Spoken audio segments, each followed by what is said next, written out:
Well, hello, boys and girls. It's only been an hour since you left us, but I miss you already. Here we go. Long division. Actually, we're doing short division. So here we go. Let's start simple. 3 divided by 17. 3 divided by 17. Okay. So this is my dividend. This is my divisor. I have 17 and I'm dividing it by 3. So if I had 3 groups, how would I divide 17 between those 3 groups?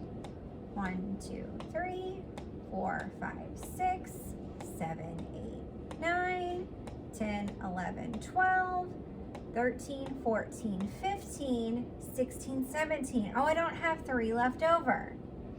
So I'm going to have to say, how many times will 3 go into 17? And I have to try to get as close to 17 as possible. So if I'm using my multiplication chart to help me, I can go down my 3 row until I get to 17 or a number that is close to 17. And then I follow it over and find the other factor. 3 will not go into 17 equally, but 3 will go into 15 equally. It will go in 5 times. 15 is close to 17. So we say 5 times 3 is 15. After we divide and then we multiply, then we need to subtract. Divide, multiply, and subtract. Bring it on down and bring it on back. So now I have 7 minus 5. 7 minus 5 is 2. And I have 1 minus 1, which is nothing. Okay?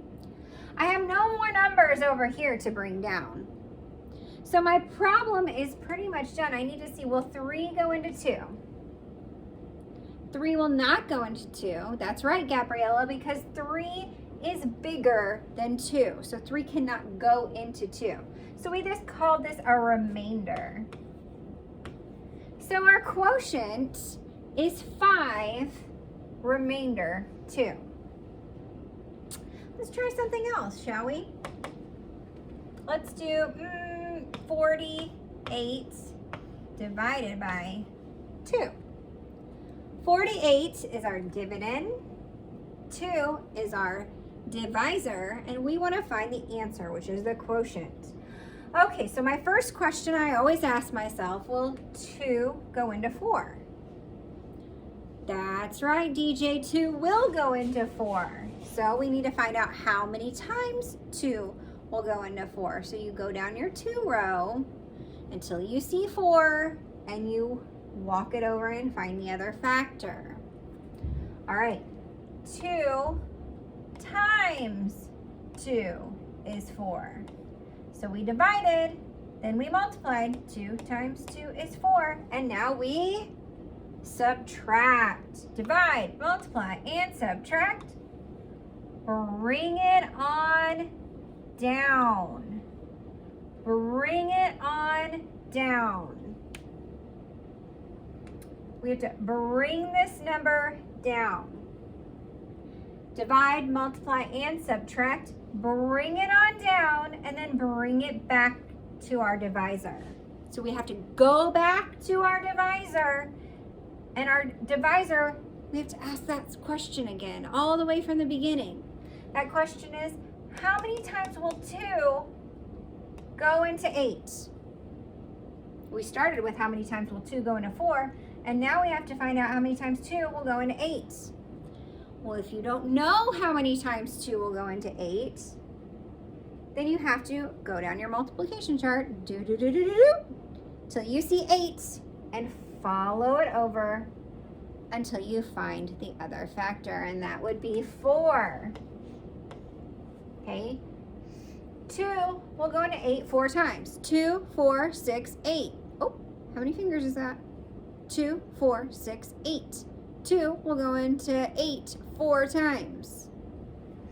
Now we multiply. 4 times 2 is 8. Divide, multiply, and subtract. And we have nothing to bring down. And we have no number to go into. We are 100% done. But could we check it to make sure we're right? Could we? We sure could, Audrey. We can check it to see if it's right. We take 24 times 2. We go up. We go over. We have 48, and 48 is where we started with our dividend. So our quotient is 24, and we know that it is right. 24 is our quotient, and we've checked through multiplication, and we know it's right. Should we do one more? Oh, let's do one more. Okay, let's see. 5 divided by 20, or 20 divided by 5. 20 divided by 5. Ooh, this one's pretty easy. We'll leave off on an easy note here. How many times will 5 go into 2? How many times will 5 go into 2? Riley? Oh, you're right, Riley. 5 won't go into 2. So we have to see how many times 5 will go into 20. How many times will 5 go into 20? Well, if you don't know, go down your 5 row, until you see 20, and then follow it over to find your answer. And it is 4. We don't write the 4 above the 2 because we didn't take 5 into 2. We took 5 into 20. So we have to write the 4 above the 0. Hello. So now that we've divided, we have to multiply. 4 times 5 is 20. 4 times 5 is 20. Divide, multiply, and subtract. We have no more numbers to go in. We have no more numbers to bring down. And our quotient is 4. If we wanted to check that, we could take 4 times 5 and it's 20. We started all the way back at our dividend. All right, boys and girls, I'm gonna send you some to practice on your own. You can watch this video as much as you need to be able to understand it. All right, hope you're having a great day. Happy Friday.